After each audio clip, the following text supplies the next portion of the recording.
بسم الله الرحمن الرحيم وصلى الله على سيدنا محمد وعلى آله حق قدره ومقداره العظيم.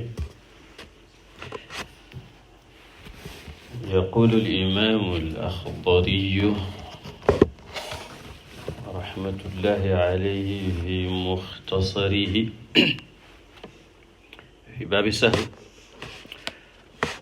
ومن تكلم ساهيا سجد بعد السلام. The author continues with us on this chapter, which is Bab Sujood Sahw, or the chapter of forgetfulness.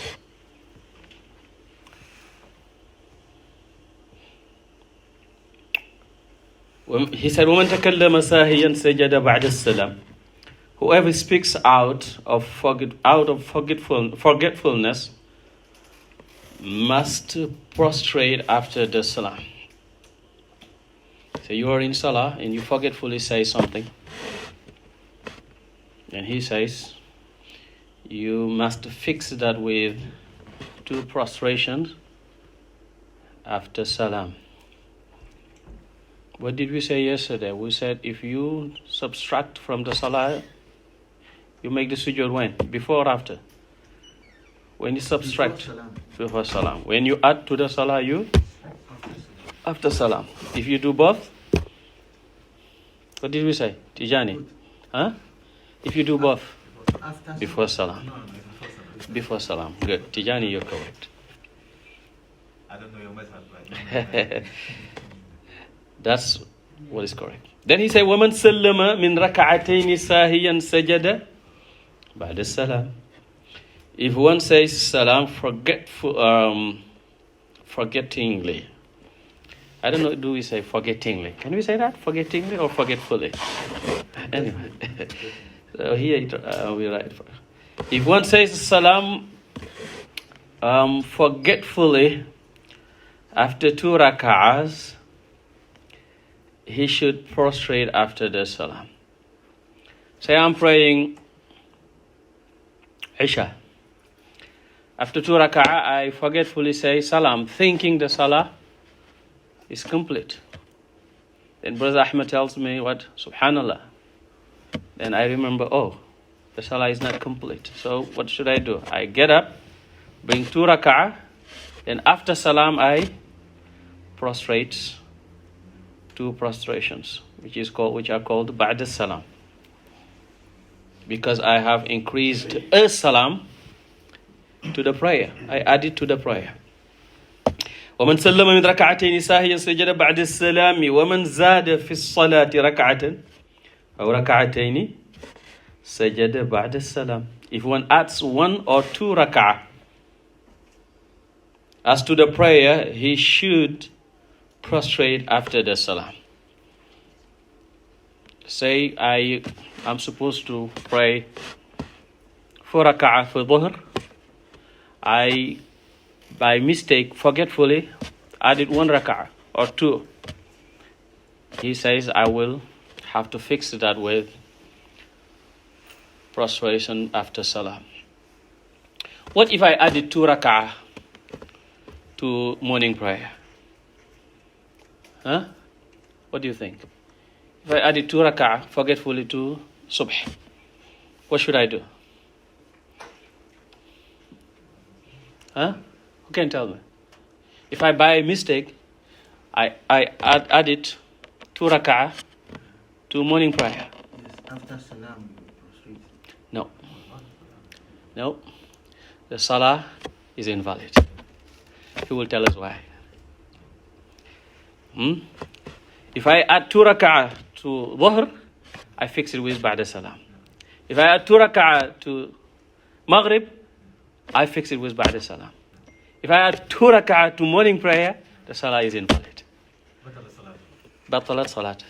Batalat salat. And he will tell us why, inshallah. All right? وَمَنْ زَادَ فِي الصَّلَاةِ رَكَعَةً أَوْ رَكَعَتَيْنِ سَجَدَ بَعْدَ السَّلَامِ. If one adds 1 or 2 rak'ah as to the prayer, he should prostrate after the salam. That is for Dhuhr, Asr, Isha or Maghrib. But if it is for morning prayer, the salah is invalid. Why? Because he said, وَمَنْ زَادَ فِي الصَّلَاةِ مِثْلَهَا بَطَلَتْ. If one adds the same amount to the prayer, then it is invalid. How many rak'ah we have for subh? We have how many? 2. So if I add 2, that means I add the same amount to the prayer. If you add the same amount to the prayer is invalid. So if I add 2 to morning prayer, it is invalid. If I add 3 to Maghrib, invalid. If I add 4 to Isha, invalid. That means I'm so forgetful, I'm so crazy that I add, 4 rak'ah to Isha. That means I'm not there. When one, adds the same amount of rak'ah to the prayer, he says the prayer is invalid. وَمَنْ زَادَ فِي الصَّلَاةِ مِثْلَهَا بَطَلَتْ. If one adds the same amount to the prayer, then it is invalid. وَمَنْ شَكَّ فِي كَمَالِ صَلَاتِهِ أَتَى بِمَا شَكَّ فِيهِ. Whoever has doubt whether his prayer is complete or not must perform what he doubts. I'm doubting whether I have 4 or 3. How many should I say I have? I'm doubting. I'm praying Isha. 3. If I doubt it's 3 or 2, it's 2. So if I doubt whether my salah is complete or no, I have to admit that it is not complete.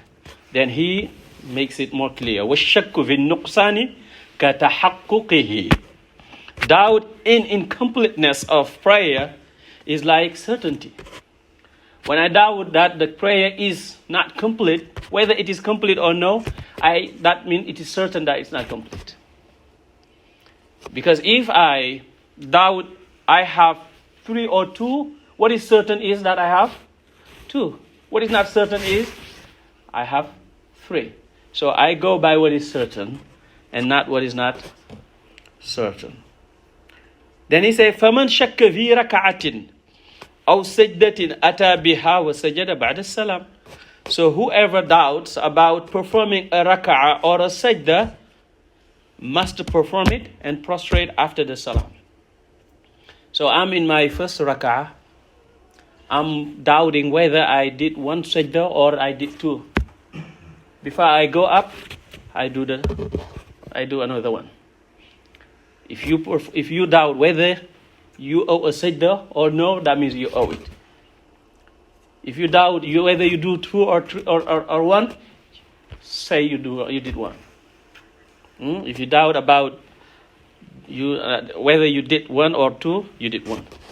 If I do doubt about a raka'ah, I mean whether I'm in my 4th or in my 3rd for Isha, so I'll bring the 4th. I must admit I have only 3. That's what he's confirming here. فَمَنْ شَكَّ فِي رَكَعَةٍ أَوْ سَجْدَةٍ أَتَى بِهَا وَسَجَدَ بَعْدَ السَّلَامِ. So whoever doubts about performing a raka'ah or sajda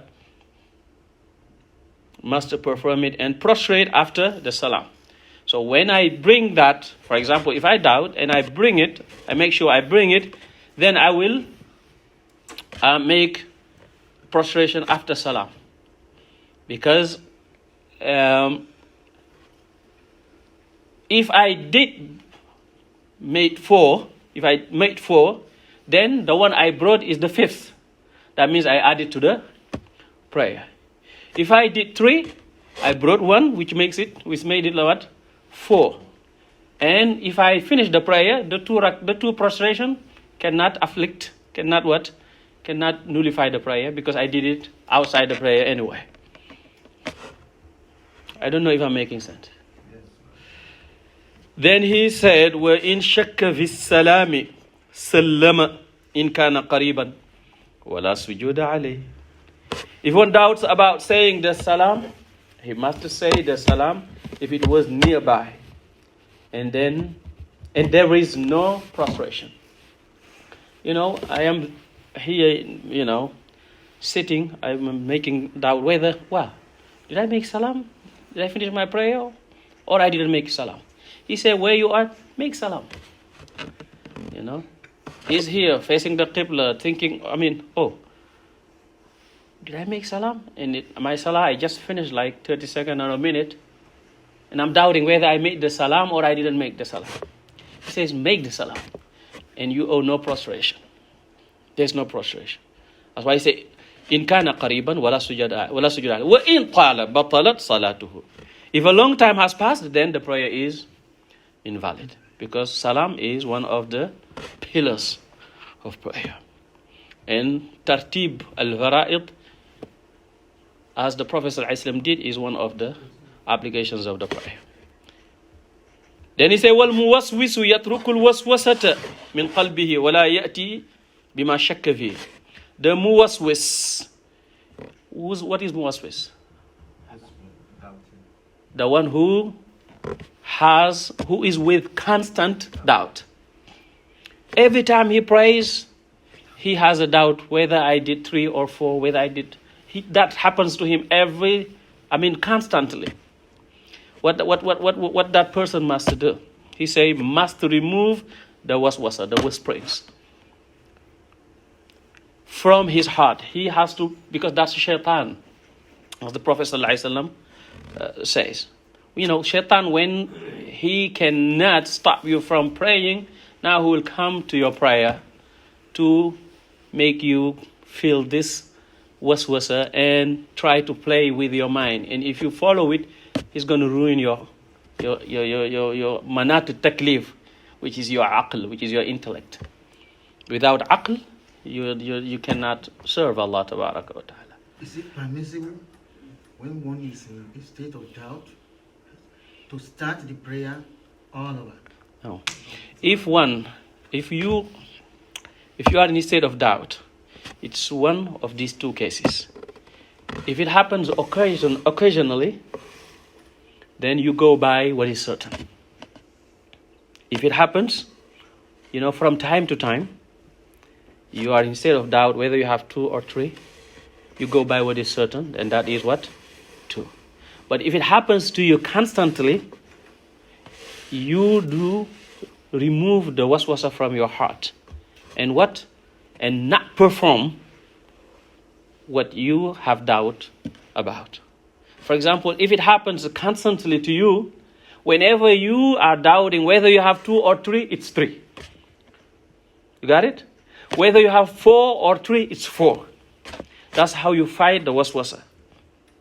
You don't go by, I don't feel comfortable, I have to go back and do it. No, that's your way. It's not your way. It's the Prophet's way.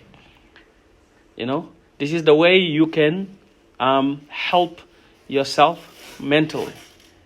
And it is haram for you to follow what your ego is telling you, because that what your ego is telling you is what shaitan is telling you, and that is going to ruin you. And once you are ruined, you're not going to serve Allah anymore. You're crazy now. So to avoid that, what you need to do is to remove that waswasa from your heart. What does that mean? It means to ignore it. I have the doubt all the time in my Isha. Whenever I think I have 3 or 4, it's 4. And when I finish my salam, I make 2 taslim. I make 2 sujood. Anytime, that's all I do. ولكن يسجد بعد السلام سواء شك في زيادة أو نقصان. But he prostrates after the salam, whether he doubted about an addition or a subtraction. Subtraction. So forget about the doubt now. All you do is go by what is more, not what is less. And when you make your salam, prostrate to prostration. That's what he says here. وَالْمُوَسْوِسُ يَتْرُكُ الْوَسْوَسَةَ مِنْ قَلْبِهِ. This is a must. The muwaswasa, or the muwaswis, here we say muwaswis, but it should be the muwaswas, because it is shaitan that is whispering. The muwaswas, one with constant doubt, must remove the waswasa from his heart and not perform what he has doubt about. ولكن يسجد بعد السلام سواء شك في زيادة أو نقصان. But he prostrates after the salam, whether he doubted about an addition or subtraction. Then he says, ومن جهر في القنوت فلا سجود عليه ولكنه يكره عمده. If a person recites the qunut audibly, there is no prostration required, but it is disliked to do that intentionally. Qunut here, he means by qunut here the qunut of fajr, the qunut of morning prayer. You know, the qunut you do before the second ruku', after the surah. You know, actually these are qunut. According to some, they said this was surah, but it was mansukh. But it's a dua. That's what is agreed upon, that we do after the surah in our second rak'ah. So that the mashhur of the madhab is that you do it silently. If you do it in a loud voice, it does not require sujood. So that's what he's saying. وَمَنْ جَهَرَ فِي الْقُنُوتِ فَلَا سُجُودَ عَلَيْهِ وَلَكِنَّهُ يُكْرَهُ عَمْدُهُ. If a person recites the qunut audibly, there is no prostration required. But it is disliked to do that intentionally. If you do say it loudly, it is disliked. Okay, let's finish this. ومن زاد السورة في الركعتين الأخيرتين فلا سجود عليه. If a person adds a surah in the last two rak'ah, there is no prostration owed. You know, in the last two rak'ah, what is recommended is to just recite Fatiha, not a surah after. But if one recites surah, there's no sujood in the last two rak'ah. The sunnah of the Prophet is to recite only Surah Al-Fatiha. Then he said, وَمَنْ سَمِعَ ذِكْرَ مُحَمَّدٍ ذِكْرَ سَيِّدِنَا مُحَمَّدٍ صلى الله عليه وسلم وهو في الصلاة فصلى عليه فلا شيء عليه. If one hears the name of Prophet Muhammad صلى الله عليه وسلم during the prayer and sends prayers upon him, he owes nothing. Say you are praying, you heard somebody mentioning the Prophet صلى الله عليه وسلم, and you say صلى الله عليه وسلم, says you owe nothing, because that itself is dhikr.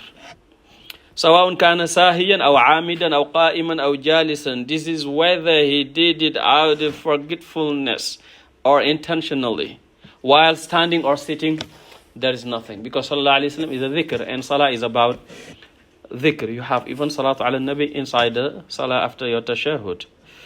هذا وصلى الله على سيدنا محمد وعلى آله حق قدره ومقداره العظيم. اللهم سلمنا لرمضان وسلم رمضان لنا تسلمه منا متقبلا. Some of the Salaf used to say the thuluth of Ramadan has passed. وَالثُّلُثُ كَثِيرٌ, and the thuluth is a lot. Now almost half of it has passed, and the half is a lot. So let us inshallah try our best to do what we can and what we cannot during the last part of Ramadan. The Prophet ﷺ says, وَالشَّقِيُّ مَنْ حُرِمَ. The unhappy person is the one who's deprived from the rahmah that Allah Tabaraka wa Ta'ala sends during Ramadan. Because Allah frees people every night and every day during the months of Ramadan. May He free all of us from fire, from sin, from poverty, from every single worry and problem, worldly problems or religious problem or akhirah problem. هذا وصلى الله على سيدنا محمد على آله وصحبه أجمعين وآخر دعوانا الحمد لله رب العالمين.